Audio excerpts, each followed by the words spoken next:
ಕನ್ನಡಿಗರ ಸಾಂಸ್ಕೃತಿಕ ರಾಯಭಾರಿಯಾಗಿ ಕನ್ನಡ ನಾಡು ನುಡಿ ನೆಲ ಜಲ ಭಾಷೆಗೆ ತಮ್ಮ ಜೀವನದ ಪ್ರತಿ ನಿಮಿಷವನ್ನು ಮೀಸಲಾಗಿಟ್ಟಿದ್ದಂಥ 1983-84ರಲ್ಲಿ ಗೋಕಾಕ್ ಚಳವಳಿ ಸಂದರ್ಭದಲ್ಲಿ ಮುಖ್ಯಮಂತ್ರಿ ಸ್ಥಾನ ತಮ್ಮ ಮನೆ ಬಾಗಿಲಿಗೆ ಬಂದಿದ್ದರೂ ಕೂಡ ಅದನ್ನು ತಿರಸ್ಕಾರ ಮಾಡಿ ನಾನು ಕೇವಲ ಕಲಾವಿದ, ಅಭಿಮಾನಿಗಳು ನನ್ನನ್ನು ಇಷ್ಟಪಟ್ಟಿರ್ತಕ್ಕಂಥದ್ದು ಕೇವಲ ಕಲಾವಿದನಾಗಿ ರಾಜಕಾರಣ ನನಗೆ ಹೋಗೋದಿಲ್ಲ ಅಂತ ಒಂದು ಮಾತನ್ನು ಹೇಳಿ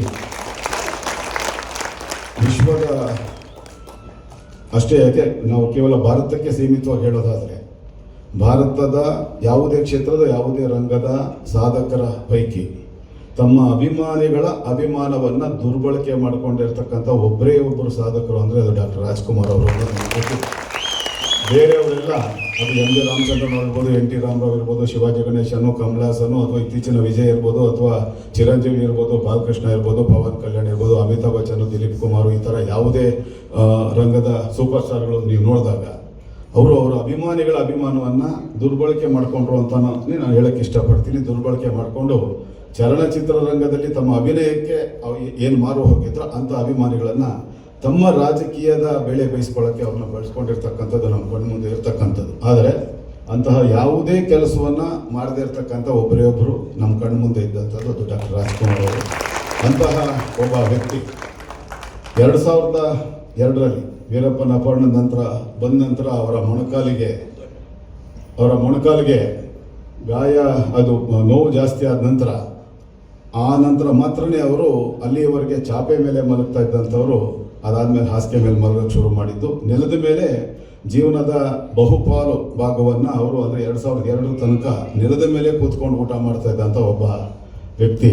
ಅಂತಹ ವ್ಯಕ್ತಿಯ ಚಾರಿತ್ರಕ್ಕೆ ಕಳಂಕ ತರುವಂಥ ಒಂದು ಪ್ರಯತ್ನವನ್ನು ಬೇರೆ ಬೇರೆ ಸಂದರ್ಭಗಳಲ್ಲಿ ನಿರಂತರವಾಗಿ ಮಾಡ್ಕೊಂಬಂದರು. ಆದರೆ ಕನ್ನಡಿಗರು ಅದಕ್ಕೆ ಯಾವುದಕ್ಕೂ ಬೆಲೆ ಕೊಡದೆ ಡಾಕ್ಟರ್ ರಾಜ್ಕುಮಾರ್ ಅವರ ವ್ಯಕ್ತಿತ್ವ ಮತ್ತು ಅವರ ಅಭಿನಯ ಇರ್ಬೋದು ಅಥವಾ ಅವರು ನಡೆ ನುಡಿ ಇರ್ಬೋದು, ಅವರು ಕನ್ನಡ ನಾಡು ನುಡಿಗೆ ಕೊಟ್ಟಿರ್ತಕ್ಕಂಥ ಕೊಡುಗೆಗಳನ್ನು ಅವರು ಮನಸ್ಸಲ್ಲಿ ಇಟ್ಕೊಂಡ್ರು ಹೊರತು ತಮ್ಮ ಮನಸ್ಸಿನಲ್ಲಿ ಅವರ ಆರಾಧ್ಯ ದೈವವನ್ನು ಇಟ್ಕೊಂಡ್ರು ಹೊರತು ಬೇರೆ ಇನ್ಯಾವುದ ಕುಹಿಕೆಗಳ ಮಾತುಗಳಿಗೆ ಯಾವತ್ತೂ ಬೆಲೆ ಕೊಡುವಂಥ ಕೆಲಸವನ್ನು ಮಾಡಿಲ್ಲ. ವಿಶೇಷವಾಗಿ ನಾವು ಬೆಂಗಳೂರಿನ ನಾಗರಿಕರೇನಿದ್ದೀವಿ ಇಲ್ಲಿ ಇವತ್ತು ನಾವು ಎಲ್ಲ ರೀತಿಯ ಪ್ರಾಕೃತಿಕ ವಿಕೋಪಗಳಿಂದ ಮುಕ್ತವಾಗಿರ್ತಕ್ಕಂಥ ಸಮುದ್ರ ಮಟ್ಟದಿಂದ 3000 ಅಡಿಗಳಷ್ಟು ಮೇಲೆ ನಿರ್ಮಾಣ ಆಗಿರ್ತಕ್ಕಂಥ ನಾಡಪ್ರಭು ಕೆಂಪೇಗೌಡರು ಅತ್ಯಂತ ವೈಜ್ಞಾನಿಕವಾಗಿ 485 ವರ್ಷಗಳ ಹಿಂದೆ ನಿರ್ಮಾಣ ಮಾಡಿರ್ತಕ್ಕಂಥ ಈ ಒಂದು ಬೆಂಗಳೂರು ಮಹಾನಗರ ಡಾಕ್ಟರ್ ರಾಜ್ಕುಮಾರ್ ಅವರು ಏನಾದ್ರು ಒಂದು ಧ್ವನಿ ಎತ್ತದೆ ಹೋಗಿದ್ರೆ 1984ರಲ್ಲಿ ಶಾಶ್ವತವಾಗಿ ಕನ್ನಡಿಗರಿಂದ ದೂರಾಗಿ ಅದು ಕೇಂದ್ರಾಡಳಿತ ಪ್ರದೇಶವಾಗಿ ಪರಿವರ್ತನೆ ಆಗ್ತಾ ಇತ್ತು. ಎಂ ಜಿ ರಾಮಚಂದ್ರನ್ ಅವರ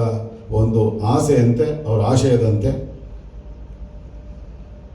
ಕೇಂದ್ರ ಸರ್ಕಾರ ಬೆಂಗಳೂರು ಮಹಾನಗರವನ್ನು ಕೇಂದ್ರಾಡಳಿತ ಪ್ರದೇಶ ಮಾಡೋದಕ್ಕೆ ಮುಂದಾಗಿದ್ದಂಥ ಸಂದರ್ಭದಲ್ಲಿ ಡಾಕ್ಟರ್ ರಾಜ್ಕುಮಾರ್ ಅವರು ಕರೆದಂಥ ಒಂದೇ ಅವರ ಜೀವನದ ಮೊಟ್ಟ ಮೊದಲ ಪತ್ರಿಕಾಗೋಷ್ಠಿಯಲ್ಲಿ ಅವ್ರು ಹೇಳಿದಂಥದ್ದು, ಇದನ್ನೇನಾದರೂ ನೀವು ಕೇಂದ್ರಾಡಳಿತ ಪ್ರದೇಶ ಮಾಡೋಕ್ಕೆ ಮುಂದಾದರೆ ನಾಳೆ ನಾನು ಕೆಂಪೇಗೌಡ ರಸ್ತೆಯಲ್ಲಿ ಆಮರಣ ಅಂತ ಉಪವಾಸ ಕೂತ್ಕೊಳ್ತೀನಿ ಅಂತ ಏನು ಹೇಳಿದ್ರು.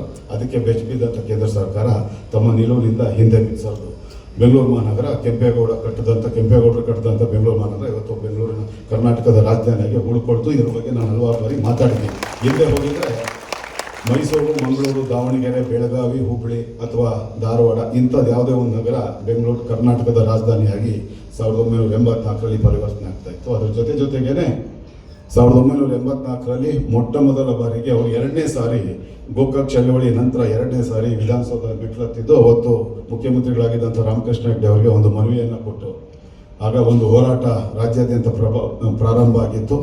ಅದರ ಭಾಗವಾಗಿ ಡಾಕ್ಟರ್ ರಾಜ್ಕುಮಾರ್ ಅವರು ಮುಖ್ಯಮಂತ್ರಿಗಳಾಗಿದ್ದಂಥ ರಾಮಕೃಷ್ಣ ಹೆಗಡೆ ಅವರಿಗೆ ಕರ್ನಾಟಕ ರಾಜ್ಯ ಸರ್ಕಾರದ ಎಲ್ಲ ಇಲಾಖೆಗಳ 3ನೇ ಮತ್ತು 4ನೇ ದರ್ಜೆ ನೌಕರರ ಸ್ಥಾನವನ್ನು ಕನ್ನಡಿಗರಿಗೆ, ಅಂದರೆ ಕನ್ನಡಿಗರು ಅಂದರೆ ಮಾತೃಭಾಷೆ ಕನ್ನಡ ಅಲ್ಲ, ಕರ್ನಾಟಕದಲ್ಲಿ ಹುಟ್ಟಿ ಬೆಳೆದಿರ್ತಕ್ಕಂಥವ್ರು ಮತ್ತು ಕಳೆದ 15 ವರ್ಷಗಳಿಂದ ಯಾರ್ಯಾರು ಈ ರಾಜ್ಯದಲ್ಲಿ ಇರ್ತಾರೋ ಅವರೆಲ್ಲ ಕನ್ನಡಿಗರು ಅನ್ಸ್ಕೊತಾರೆ, ಅಂಥವ್ರಿಗೆ ಕೊಡಬೇಕು ಅಂತ ಹೇಳಿ ಅವ್ರೇನು ಮನವಿ ಕೊಟ್ಟರು ಆ ಕ್ಷಣವೇ 1.5 ಗಂಟೆ ಒಳಗೆ ಆದೇಶವನ್ನು ರಾಜ್ಯ ಸರ್ಕಾರ ಮಾಡ್ತು. ಅದರ ಮೂಲಕ ಇವತ್ತಿಗೆ ರಾಜ್ಯ ಸರ್ಕಾರದಲ್ಲಿರ್ತಕ್ಕಂಥ 37 ಇಲಾಖೆಗಳಲ್ಲಿ ಯಾರ್ಯಾರು 1984ರಿಂದ ಇಲ್ಲಿ ತನಕ ಸುಮಾರು 42 ವರ್ಷಗಳ ಅವಧಿಯಲ್ಲಿ ಯಾರ್ಯಾರು ಕೆಲಸಗಳಿಗೆ ಸೇರಿಕೊಂಡಿದ್ದಾರೆ ಅವರೆಲ್ಲ ಲಕ್ಷಾಂತರ ಕುಟುಂಬಗಳು ಯಾರಿಗಾದ್ರೂ ಋಣಿ ಆಗಿರ್ಬೇಕಂದ್ರೆ ಅದು ಕೇವಲ ಡಾಕ್ಟರ್ ರಾಜ್ಕುಮಾರ್ ಅವರಿಗೆ. ಅಂತಹ ಒಂದು ಎಷ್ಟೋ ವಿಷಯಗಳನ್ನು ಅವರು ಮಾಡಿರ್ತಕ್ಕಂಥದ್ದು ರಸಸಂಜೆ ಕಾರ್ಯಕ್ರಮಗಳಿಂದ ಏನು ಮಾಡಿದ್ರು ಅನ್ನೋದು ಹಲವಾರು ಬಾರಿ ನಾನು ಹೇಳಿದ್ದೀನಿ. ಮತ್ತೆ ನಾನು ಕಾರ್ಯಕ್ರಮ ಅವಧಿ ಜಾಸ್ತಿ ಆಗೋದ್ರೆ ಅದನ್ನು ಹೇಳಕ್ಕೆ ಹೋಗೋದಿಲ್ಲ.